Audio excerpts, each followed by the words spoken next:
Hi, good evening. In the view of 50th National Safety Day, this small presentation from me regarding my thoughts on the road safety and things. Just while speaking about the road safety in India, we are seeing a day to day, there are a lot of accidents has been happening when we commute back from the office, going to the office and back to the home. We are seeing a lot of accidents been happening, and we feel pity for them, and we stay there, we look at them, and we regret for a couple of minutes, and we just go. Or some people will go and help them and come back. So, but any of them who have the time to think about why such accidents been happening in the first place. See, everyone want to drive safe, everyone want to be alive. This is the basic human instinct. None of the human being want to go and die in a road accident or something like that until unless he is not in a proper state. So a father or a son who waves his hand to his family and he's traveling for an office or he's traveling to other place, or he's commuting, and all of a sudden there is something is happening due to the some negligence or any accidents. So did anyone had a chance to think why, what gone in the first place? Everyone having the knowledge, but we are not practicing that. Everyone knows what is the cause, but no one is willing to accept the fact that we are not following the proper safety in first place. How many of you have the to say how many of we having the practice of using these seat belts while we are driving inside the city? Yes, of course, we started to put the seat belts when we are driving away from the city.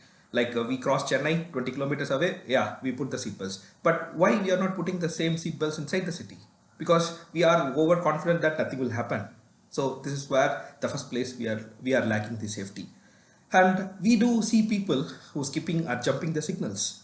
So I really wonder sometimes when I'm in signals in the OMR road or any other major signals, I'll be really wondering why people are not following that signal. So that the signal is not more than 60 seconds, or we cannot see any signals which go beyond 90 seconds.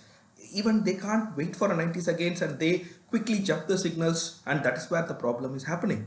And I can see a mother with her two kids sitting in the bike will be jumping the signal. She's not only spoiling herself, she's not only disobeying that, she's teaching that. Our next generation is viewing that, our next generation is following that. See, we know very well that red means to stop, orange to halt, and green to go. So this has to be practiced. This culture has to be come from our inner heart.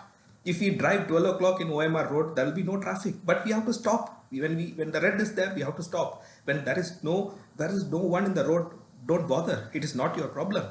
We've been taught the road safety is the road safety. The road safety is when it is red, the red to be stopped. When it is green, the car to be moved. But what is happening is we all thinking that we are over smart. Night 12 o'clock I'm driving, so none will be there. So I'm crossing it. So what happened? What happens if there is any other vehicle is coming in the opposite direction? That's it. That few fraction of second, our life is gone. Our precious life is gone. We met in an accident. Particularly, accident not only affects the particular person, the accident affects the entire family members. I am also a victim of an accident a couple of years ago. My mom got an accident when she was crossing the roads, and a stray biker, the bike racer, he just came and hit it. Their entire family had suffered for around 4 to 5 months. I lost my, no, I have to quit my job. I have to move around. My entire family had suffered a lot, and it took us 1 year to recover to make it in a normal position. So this is what's happening in every family. So I just want to quickly tell you guys, safety is the prime importance. Road safety is the importance. The basic instinct of human life is to survival of the fittest. We live and we live, let others also live. We adhere to the safety. We make a promise, we make an oath. When we sit in the car, pull your hand to the seat belts, put the seat belts. Irrelevant. You don't care. You're driving inside the city, you're driving below 20, you're driving above 60. It's not you have to judge. It's already, there are experts out there who judged it already.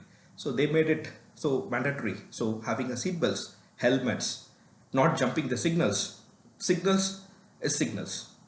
Relevant of PCARs or non-PCARs, it's not us, the common citizen, to decide. It's the government to decide. It's the subject matter experts to decide. They have decided it and they have put the signals. So we adhere to the safety of that one. We adhere to the safety of wearing a helmets. We adhere to the safety of pedestrian walkways. We respect the pedestrians. We take an oath. Zebra crossing and pedestrian crossways is only for the pedestrians and not to park the vehicles there. 99% of the vehicles being parked on the top of pedestrian walkways, and we are not letting the pedestrians to cross properly. So we be the change. Let we be the change. Let the change come from our end. Like, these are the simple practices everyone knows, but we need to practice ourselves. I hope this will be helpful, and we adhere to the safety, and we live long, and we try to decrease the number of road accidents. Thank you very much.